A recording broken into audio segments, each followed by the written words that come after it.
দেখতে পেরেছেন এটা কি? এটা হচ্ছে লাল নয়, খয়েরি খয়েরি ভাব তুলসীর পাতা।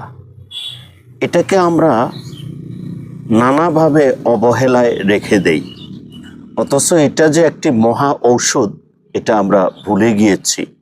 কাশি, কফ, সর্দি, শরীরের নানা কোষ্ঠকাঠিন্যতা দূর করতে এবং আপনার কণ্ঠনালীর সুর পরিষ্কার করতে এই তুলসী পাতার যেই আবদার যেই গুণাগুণ, এটা আপনি খেলে বুঝতে পারবেন যে এটার গুণাগুণটা কি।